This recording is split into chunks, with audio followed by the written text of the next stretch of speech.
Hola, bienvenidos. Mi nombre es José Manuel López García. Tutorial de Newton. Newton es un gran matemático, físico, que nació en 1642 en Inglaterra y murió en 1727.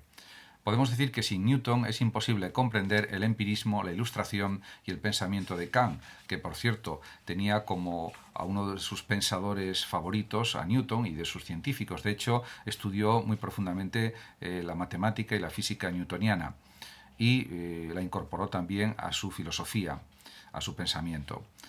Está claro que para Newton la razón tiene que estar limitada y controlada por la experiencia. Además, también pues, desarrolló pues una serie de conocimientos, de investigaciones, no solo en el ámbito de la matemática, de la física, sino también en el ámbito de la teología, de una manera oculta, en secreto, pero que también pues escribió pues numerosísimas páginas sobre temas de tipo pues religioso.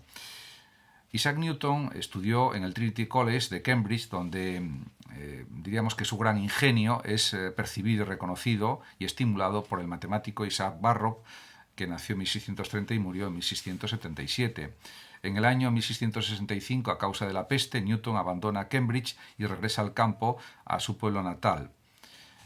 Por otra parte, está claro que donde Newton tuvo por primera vez la idea de la gravitación universal fue precisamente en su pueblo natal, en Inglaterra. Cuando en 1669 Barrow pasó a la cátedra de teología, se le ofreció a Newton la cátedra de matemáticas que había ocupado Barrow, que él aceptó. 3 años más tarde, en 1672, presenta a la Royal Society una memoria con el título de Nueva teoría sobre la luz y los colores, en la que afirma la naturaleza corpuscular de la luz y en la que se opone pues, a otros planteamientos sobre la naturaleza de la luz, como por ejemplo las del cartesiano Christian Huygens, físico holandés, que nació en 1629 y murió en 1695, y que defendía la teoría ondulatoria de la luz. Realmente los dos tenían razón, porque se ha comprobado posteriormente, pasados varios siglos más, que la naturaleza de la luz es ondulatoria y corpuscular a la vez, con lo cual ambos tenían razón en lo que decían. Por otra parte, en cuanto al descubrimiento del cálculo infinitesimal, parece ser, o es prácticamente seguro, podríamos decir, que Newton descubrió antes el cálculo infinitesimal. No obstante, mantuvo una disputa con Leibniz a propósito de la prioridad en este descubrimiento durante pues, una serie de años. Ciertamente, el cálculo infinitesimal, la notación de este cálculo por parte de Leibniz era más sencilla o más fácil que la de Newton, pero lo que no cabe duda es que el primero en descubrir este cálculo fue Newton. Por otra parte, su obra principal es los Principia Mathematica o los Principios Matemáticos de Filosofía Natural, que aparecieron en el año 1687 y que es su obra cumbre. En 1703 es elegido presidente de la Royal Society por sus méritos académicos como gran matemático y físico, y en 1704 aparece su tratado Óptica, que también es una obra fundamental. En los Principia, Newton incluyó una nota en la que se dejaba constancia de que la ley del inverso del cuadrado, que él también desarrolla y afirma, ya había sido propuesta antes por otros investigadores científicos como Wren, Hooke y Halley. Ciertamente, al comienzo del tercer libro de los Principia, Newton también fija las 4 reglas que podemos llamar del razonamiento filosófico. Regla 1.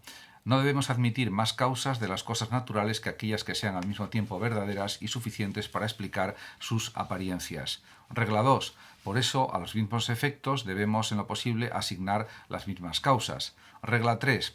Las cualidades de los cuerpos que no admiten aumento ni disminución deben ser consideradas cualidades universales de todos los cuerpos. Y regla 4. En la filosofía experimental, las reglas inferidas por inducción general desde los fenómenos deben ser consideradas estrictamente verdaderas o muy próximas a la verdad, a pesar de las hipótesis contrarias que puedan imaginarse hasta que se verifiquen otros fenómenos que las conviertan en más exactas todavía o bien se transformen en excepcionales. Newton es célebre y grande porque formuló hipótesis también y las comprobó.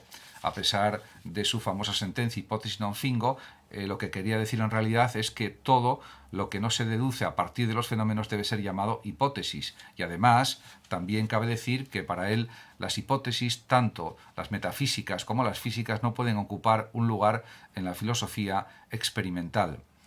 Newton fue el científico que llevó, por tanto, a su culminación la revolución científica, y con su sistema del mundo se configuró la física clásica. Ciertamente, pues él investigó de otras muchas cuestiones en el ámbito de la física, de la matemática.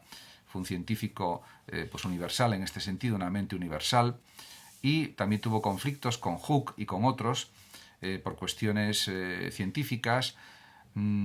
Parece que también investigó pues, en los conocimientos de otros matemáticos, o que quizás no tuvo suficiente consideración, por ejemplo, con Hooke y con otros científicos, pero en cualquier caso lo que no cabe duda es que era un grandísimo matemático y físico que resolvía problemas de matemáticas complicadísimos en periodos a lo mejor de 5 horas o de poco tiempo, mientras otros tardaban igual semanas o meses en resolverlo. Y además también diríamos que es la figura fundamental de la revolución científica, aunque por supuesto también hay que considerar que está Galileo Galilei, que por cierto murió el mismo año en el que nacía Newton.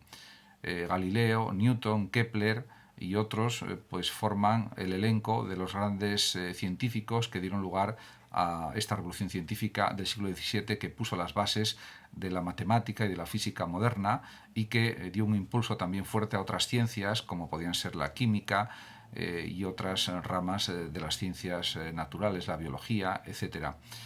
Ciertamente, en ese sentido, pues cabe decir que la labor de Newton fue inmensa.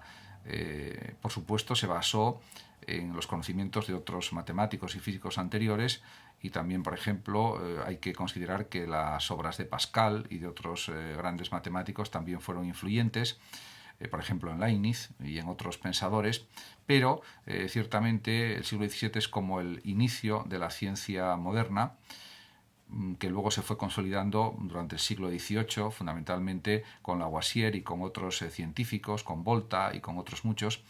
Y luego ya en el siglo XIX, pues ya diríamos que la ciencia va desarrollando métodos experimentales más refinados, más profundos. Incluso, por ejemplo, la psicología ya tiene laboratorios experimentales, por ejemplo, con Wundt y con otros, y ya empieza el desarrollo, diríamos, avanzado de ciencias como, por ejemplo, la química, fundamentalmente, la medicina, la biología, etcétera. Y luego ya en el siglo XX, pues con más medios, más instrumentos técnicos más sofisticados, más potentes, con grandísimos laboratorios y sobre todo con microscopios electrónicos y otros muchísimos aparatos científicos, pues y gracias al trabajo también de grandes mentes, pues la ciencia va alcanzando unos niveles realmente sorprendentes.